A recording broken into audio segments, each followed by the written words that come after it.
अज़्ब इक़्तिदार की पार्टी जो दावे कर रही है कि हम हुक्मरान बनने वाले हैं, इनकी पार्टी का सीनियर वाइस प्रेसिडेंट कुछ अयाम कबल अपने कबीले को जमा करता है, अपने सपोर्टर को जमा करता है और उनके साथ, क्योंकि उन्होंने भी कहा था कि हम जाबिर और जालिम के साथ नहीं हो सकते, तो यह फैसला करते हैं कि हम तहरीक इंसाफ में शमूलियत करते हैं। हुकाम को इल्म होता है और हुकाम क्या करते हैं कि इसी एक हफ्ते में पहले तो इनका फ्लोर मिल गिरा देते हैं। इसकी वीडियोस मेरे पास हैं, हम सब आपके साथ शेयर करेंगे। एसी चला जाता है, बलडोजर चले जाते हैं और इनका फ्लोर मिल, इस सजा में कि आप पीटीआई में शामिल ना हो। फिर इसके बाद जनाब अली इनको धमकी दी जाती है कि एंटी करप्शन और पुलिस के पर्चे तैयार हैं। तो ये अभी रास्ते में मुझसे पूछ रहे थे कि कहीं ये मुझे 9 मई के केसेस में तो नहीं डाल सकते हैं। देखिए ना, अब 9 मई मतलब ये है कि पर्चे 9 मई के नाम पे तो एक फ्रॉड है। किसी के खिलाफ भी पर्चे करना चाहे, जो भी पीटीआई के नजदीक आएगा उसको कीमत चुकानी पड़ेगी। तो लिहाजा इनके हौसले को, इनकी पूरे कुंडी कबीले को मैं खिराज तहसीन पेश करता हूँ। ऐसे आड़े वक्त में आके इन्होंने हमारा साथ दिया और वो भी गैर मशरूत हमारे साथ शमूलियत पे। मैं दाऊद खान कुंडी को पाकिस्तान तहरीक इंसाफ की तरफ से खुशामदीद कहता हूँ। ये एक वक्त में हमारे रहनुमा भी रह चुके हैं। आज मैं पाकिस्तान तहरीक इंसाफ की तरफ से इनको टोपी और मफलर पहनाऊंगा। शुक्रिया।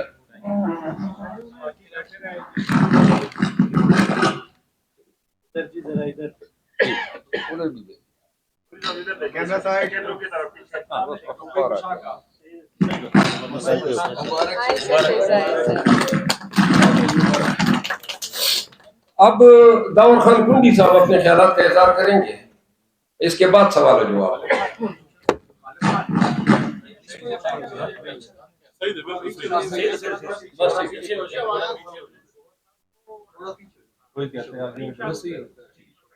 बिस्मिल्लाहिर्रहमानिर्रहीम। मैं नेशनल प्रेस क्लब की इंतज़ामिया का हाल में मौजूद इलेक्ट्रॉनिक और प्रिंट मीडिया के नुमाइंदों का शुक्रिया अदा करता हूँ और मैं अपनी पार्टी के जो हमारे टांग डिस्ट्रिक्ट की काबीना है उनका शुक्रिया अदा करता हूँ। आने वाले जितने दोस्त हैं उनका और शेर अफजल खान का मैं खसूसी शुक्रिया अदा करता हूँ कि उन्होंने मुझे इस पार्टी में शामिल किया। और मैं अगर कुछ मिस कर जाऊं तो वो गलती होगी, वरना मैं कोशिश करता हूं कि आपको ब्रीफ जो है मैं अपना वो करा दूं। तो मैं पाकिस्तान तहरीक इंसाफ का हिस्सा रहा हूं। 2013 से 18 तक मैं पार्टी का एमएनए था और खान साहब के जो विजन का मैं सबसे ज़्यादा कायल था और पार्टी के मंशूर पे अमल दरामद को मैं अपना ऐसा समझे कि ईमान समझता था कि जो पार्टी का मंशूर है इस पे अमल दरामद होना चाहिए। तो पार्टी में मेरे जो इख्तिलाफात उस वक्त आए, तो उस वक्त इख्तिलाफात आए थे मेरे वज़ीर आला थे हमारे साबिक परवेज़ खटक साहब, और वो इस वजह से कि मैं खान साहब को कहता था कि एक तो परवेज़ खटक साहब पार्टी के मंशूर के बिल्कुल बरक्स काम कर रहे हैं और ये रिकॉर्ड पे है। मेरी तहरीक उसके हवाले से चली जिसमें बहुत सारे एमएनएज भी हमारे साथ थे और खान साहब भी इस चीज़ के कायल थे और हम चाहते थे कि देखें एक नई पार्टी का वजूद आया है, जवानों की पार्टी है, पढ़ा लिखा पाकिस्तान जो है वो इस पार्टी को सपोर्ट करता है। तो जो पार्टी का मंशूर है उस पर अगर एक सूबे में हम अमल दरामद करा सके तो इस मुल्क की तकदीर बदल जाएगी।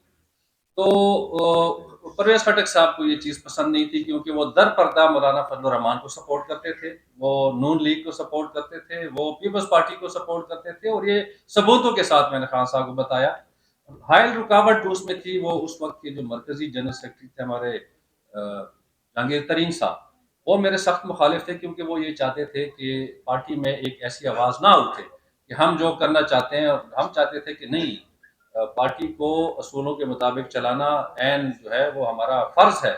और हम चाहते थे कि जवानों की पार्टी है, नई नस्ल की जमात है, इसको इन जैसे इलेक्टेबल से, इन जैसे टेंटेड सियासतदानों से हमें छुटकारा हासिल करना चाहिए था। तो वो हमने क्लियर ओपन उस वक्त आवाज़ उठाई थी कि इंट्रा पार्टी इलेक्शन में जहांगीर तरीन साहब इलेक्शन नहीं करवाने दे रहे ताकि वो मरकजी जनरल सेक्रेटरी रहें।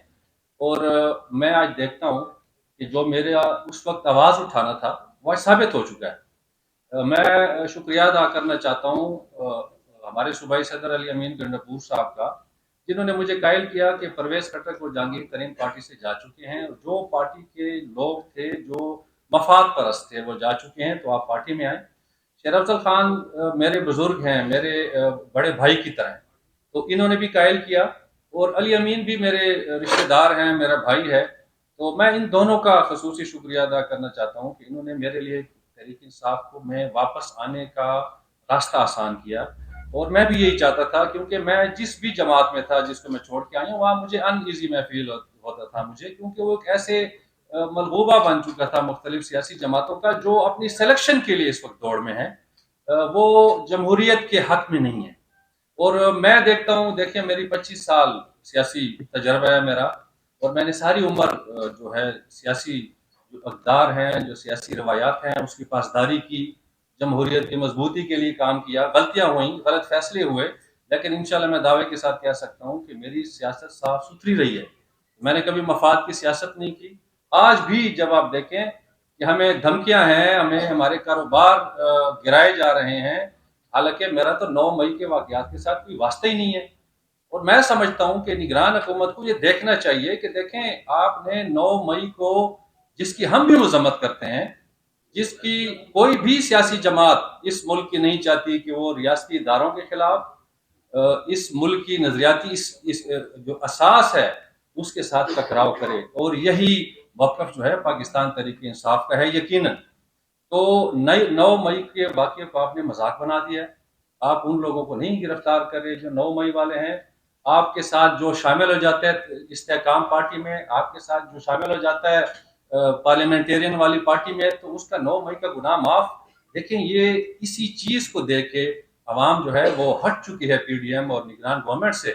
तो तहरीक इंसाफ इस वक्त जो है एक मकबूल पार्टी है। तो इस मकबूल पार्टी को अगर आप इलेक्शन से दूर रखेंगे, तो मेरा नहीं ख्याल कि इस मुल्क में इलेक्शन हो सकते हैं। तो यही चीज़ें सबब बनी कि मैं तहरीक इंसाफ में अपनी खिदमत दूं, और मैं तहरीक इंसाफ को ज्वाइन करूं। शुक्रिया। अच्छा सर, अज़्म इक़्तिदार की पार्टी जो दावे कर रही है कि हम हुक्मरान बनने वाले हैं, इनकी पार्टी का सीनियर वाइस प्रेसिडेंट कुछ अयाम कबल अपने कबीले को जमा करता है, अपने सपोर्टर को जमा करता है, और उनके साथ, क्योंकि उन्होंने भी कहा था कि हम जाबिर और जालिम के साथ नहीं हो सकते, तो यह फैसला करते हैं कि हम तहरीक इंसाफ में शमूलियत करते हैं। हुकाम को इल्म होता है, और हुकाम क्या करते हैं कि इसी एक हफ्ते में पहले तो इनका फ्लोर मिल गिरा देते हैं।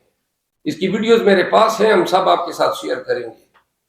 एसी चला जाता है, बलडोजर चले जाते हैं, और इनका फ्लोर मिल, इस सजा में कि आप पीटीआई में शामिल ना हो। फिर इसके बाद जनाब अली इनको धमकी दी जाती है कि एंटी करप्शन और पुलिस के पर्चे तैयार हैं। तो ये अभी रास्ते में मुझसे पूछ रहे थे कि कहीं ये मुझे 9 मई के केसेस में तो नहीं डाल सकते हैं। ठीक है ना।